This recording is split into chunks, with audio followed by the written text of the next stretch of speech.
अस्सलाम वालेकुम स्टूडेंट्स। आज के इस वीडियो में हम एक्सरसाइज 1.3 का क्वेश्चन नंबर 14, 15 और 16 के बारे में अंडरस्टैंड करेंगे कि उनको हमने किस तरह से सॉल्व करना है। तो चलिए स्टार्ट करते हैं। तो स्टूडेंट्स क्वेश्चन नंबर 14 की अगर हम बात करें तो वो हमारे पास कुछ इस तरह से है, 2 raise to power x plus 64 times 2 raise to power minus x minus 20 is equal to 0। अब यहाँ पे अगेन आपका जो वेरिएबल x है वो पावर में आ गया, और पावर किसकी है? पावर यहाँ पे 2 की है, ठीक है, यानी कि बेस हमारे पास 2 है। तो हमने करना क्या है, यहाँ पे आपके पास 2 रेज़ टू पावर x है और यहाँ पे 2 raise to power minus x है, यानी कि पावर नेगेटिव है। तो हमने पहले पावर को प्लस में कन्वर्ट करना है। किस तरह होगा? अगर आपके पास ये इसका अगर आप रेसिप्रोकल ले लें या आप इसको नीचे शिफ्ट कर दें, ठीक है, तो इसकी पावर का साइन क्या हो जाएगा? प्लस का हो जाएगा। तो चलिए करते हैं, यहां से बनेगा 2 रेज़ टू पावर x, ठीक है, प्लस 64 टाइम्स, यहां पे ऊपर अगर देखें बात, अगर आप देखें तो आपके पास 2 की पावर माइनस x है। अगर इसको नीचे ले आए, ऊपर हमारे पास 1 आ जाएगा, ठीक है, और नीचे 2 raise to power x plus का हो जाएगा माइनस 20 इज इक्वल टू 0। ये हमारे पास कुछ इस तरह से बन जाएगा। अब आपने यहां भी 2 रेज़ टू पावर x है और यहां भी 2 रेज़ टू पावर x है, इसको आपने लेट करना है y के, ठीक है। तो हम लेट कर लेते हैं, यहां पे let 2 raise to power x is equal to y। तो हम जहां पे 2 रेज़ टू पावर x है उसकी जगह पे y पुट कर देंगे, सो यहां भी y आ जाएगा। So y plus 64 times 1 over y minus 20 is equal to 0। ये हमारे पास इसकी फॉर्म बन जाएगी इक्वेशन की, ठीक है। अब आपने यहाँ पे y को नीचे आपका है तो एलसीएम लेंगे, ठीक है। एलसीएम क्या आएगा? y इसके साथ मल्टीप्लाई होगा, तो ये वाई स्क्वायर प्लस 64, 1 जा 64 ही होता है, माइनस 20, y इसके साथ भी मल्टीप्लाई होगा और ओवर में हमारे पास जो डिनोमिनेटर है वो y ही आएगा, ठीक है। किसके इक्वल है? ये इक्वल है 0 के। अब यहाँ पे y डिवाइड हो रहा है, जब इधर आके इसको मल्टीप्लाई करेंगे 0 के साथ तो ये क्या बन जाएगा? ये 0 बन जाएगा। So y square plus 64 minus 20y is equal to 0 हो जाएगा, ठीक है। इसको आप अरेंज कर लें। So y square minus 20y plus 64 is equal to 0। Just हमने इसके कहने की स्टैंडर्ड फॉर्म बनाई है, ठीक है। अब आपने क्या करना है? अब आपने इसकी मिड टर्म ब्रेक करनी है, अगर पॉसिबल है, बिल्कुल है। 16 4 64 होता है, बिकॉज हमें क्या चाहिए, मल्टीप्लाई करें दो नंबर्स को तो 64 आए, बिकॉज 64 यहाँ पे कांस्टेंट टर्म है और वाई स्क्वायर का कोफिशिएंट 1 है। दोनों को मल्टीप्लाई करेंगे तो क्या आएगा? 64 आता है। अब आपने 64 के फैक्टर्स बनाने हैं, क्या आएंगे? 16 4 दोनों के साइन को नेगेटिव करना है, बिकॉज हमें क्या चाहिए? माइनस का 20, तो दोनों के साइन को नेगेटिव करेंगे तो माइनस का 20 भी आ जाएगा। सो करते हैं। सो यहाँ पे हमारे पास वाई स्क्वायर वैसे ही आ जाएगा, वाई स्क्वायर। अब इसकी आपने मिड टर्म ब्रेक की तो क्या हमने अभी बात की, माइनस का 4y और माइनस 16y, ठीक है, और यहाँ पे प्लस 64 इज इक्वल टू 0। अब आपने यहाँ से 2 की पेयरिंग करके इन दोनों टर्म्स में से कॉमन लेना है, y कॉमन आ रहा है तो क्या बचेगा? y माइनस 4, यहां से माइनस 16 कॉमन ले लें आप तो y माइनस 4 भी यहाँ पे बच जाएगा, ठीक है। अब y माइनस 4 को आप कॉमन ले लें और इसके बाद बच जाएगा y माइनस 16 इक्वल टू 0। ये हमारे पास आ जाएगा। अब आपने दोनों फैक्टर्स को इक्वल कर देना है 0 के। सो हमारे पास y minus 4 is equal to 0 के होगा इक्वल, और y minus 16 is equal to 0 भी आ जाएगा। अब आपने यहाँ पे y को एक साइड पे रखना है और 4 को इधर लाके आप प्लस कर दें। इसी तरह आप यहाँ पे 16 को इधर लाके प्लस कर दें। अब y हमारे पास क्या था? 2 रेज़ टू पावर x। अब आप उसकी जगह पे 2 raise to power x put कर दें तो ये हमारे पास आ जाएगा 4, और यहाँ पे हमारे पास है 2 raise to power x is equal to 16। अब आपके पास इधर जो आपका वेरिएबल है वो पावर में है और उसकी बेस 2 है, तो आपने कोशिश ये करनी है कि इधर भी आपके पास बेस 2 बन जाए, ठीक है, और इधर भी बेस 2 बन जाए। तो आप अगर 4 की फैक्टराइजेशन करें तो ये होता है 2 का स्क्वायर और 16 होता है 2 रेज़ टू पावर 4। तो हम इसकी पावर फॉर्म में इसको लिख देंगे तो ये बन जाएगा 2 का स्क्वायर, ठीक है, और यहां से 2 raise to power x equal आएगा 2⁴ के। जब बेसिस इक्वल हो इक्वेशन के दोनों साइडों पे, ठीक है, तो पावर्स भी क्या होती हैं, पावर्स भी इक्वल होती हैं। तो यहाँ पे x की वैल्यू क्या आ जाएगी, x हमारे पास यहाँ से 2 आ जाएगा और यहाँ से x हमारे पास 4 आ जाएगा। सो ये हमारे पास x के रिक्वायर्ड आंसर्स आ गए, ठीक है। तो आप इसका जो सोल्यूशन सेट है वो क्या बनेगा, उसमें हमारे पास एक 2 आ जाएगा रूट और एक 4 आ जाएगा। सो ये हमारे पास क्वेश्चन नंबर 14 था। होप सो आपको समझ आ गया होगा। अब हम क्वेश्चन नंबर 15 सॉल्व करते हैं।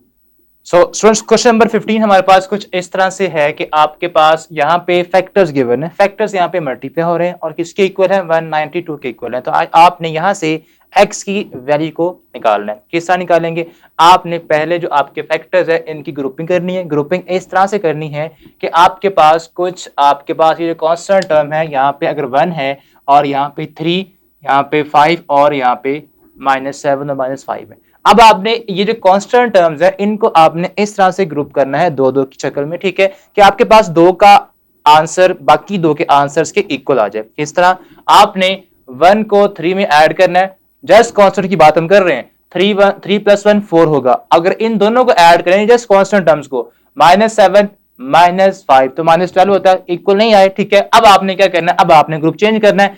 1 को अगर हम 5 के साथ कंबाइन करें, -5 के साथ, और ये जो 3 है इसको आप कंबाइन करें -7 के साथ, तो ऐड करें 1 -5, ठीक है, और इक्वल आना चाहिए 3 -7 के, ठीक है।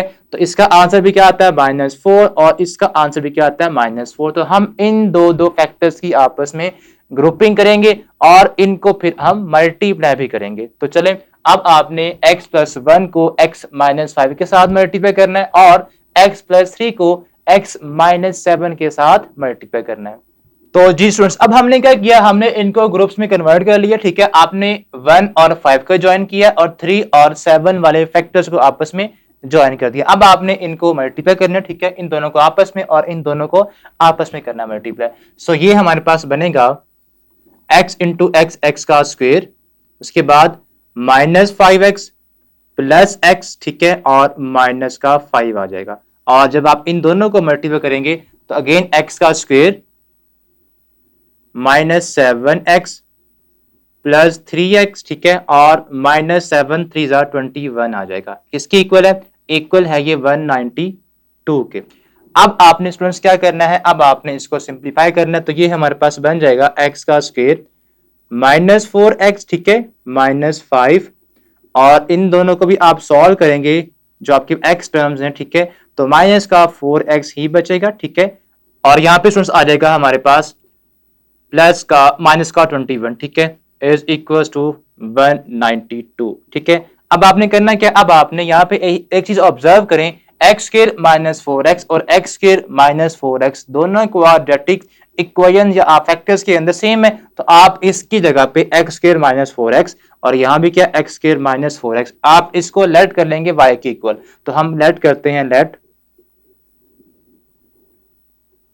y is equal to x² -4x, ठीक है। अब यहाँ पे रिप्लेस करते हैं, यहाँ पे क्या बनेगा, y -5 और यहाँ बनेगा y -21 किसकी इक्वल है, इक्वल है ये 192 के। अब आपने क्या करना है, अब आपने इन दोनों को मल्टीप्लाई करना है और इनकी जो क्वाड्रेटिक इक्वेशन बनती है वो बना लेनी है। y² बनेगा और उसके बाद -21y -5y और प्लस का 21 5 105 आएगा। तो हम यहाँ लिख देंगे 105, ठीक है, किसकी इक्वल है, 192 के। अब आपने क्या करना है, 192 को इधर लाके आपने सब्ट्रैक्ट कर देना है, ठीक है, और इन दोनों को हम सॉल्व कर लेते हैं। y² -26y हो जाएगा और यहां से +105 -192 इज इक्वल टू 0 के आ जाएगा। अब उसके बाद y² -26y और इन दोनों को सॉल्व करेंगे तो यहां से हमारे पास आ जाएगा -87 इज इक्वल टू 0 आ जाएगा।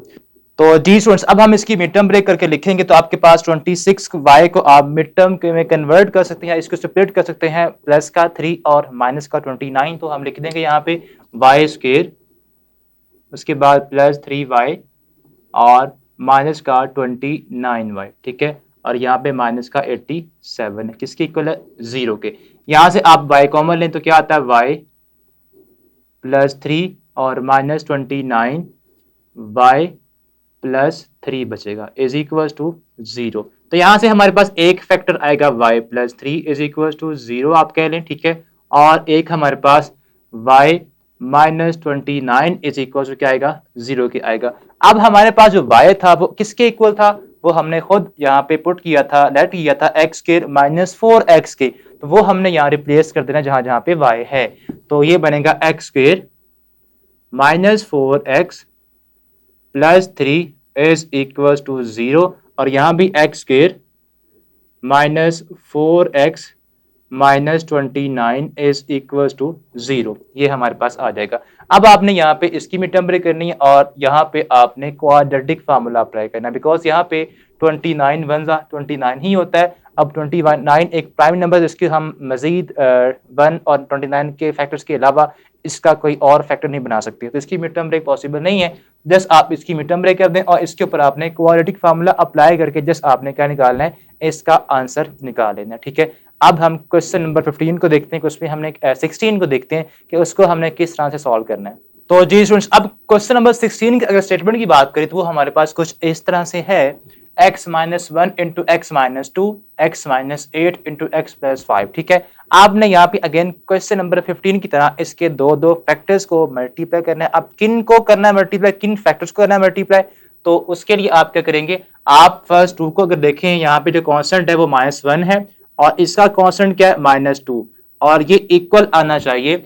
ये जो आपके दोनों कांस्टेंट्स हैं इनको अगर हम ऐड करें, -8 और प्लस का 5, -8 प्लस 5, तो यहां से भी हमारे पास बनता है -3 और यहां भी बनता है -3। इट मींस हमारे पास जो फर्स्ट 2 फैक्टर्स हैं इनको आपस में और इनको हमने आपस में मल्टीप्लाई करना है, तो आपके पास ये भी क्या हो जाएगा, इसमें से एक आपका y क्या हो जाएगा, सेम हो जाएगा बिल्कुल क्वेश्चन नंबर 15 की तरह, और आपने उसके बाद इसके ऊपर भी वैसे ही इसको सॉल्व करना। तो ये था हमारा क्वेश्चन नंबर 15 16, ठीक है, बिल्कुल आसान थे, सेम थे। अब हम नेक्स्ट वीडियो से एक्सरसाइज पॉइंट 1.4 स्टार्ट करेंगे। तब तक के लिए अल्लाह हाफिज।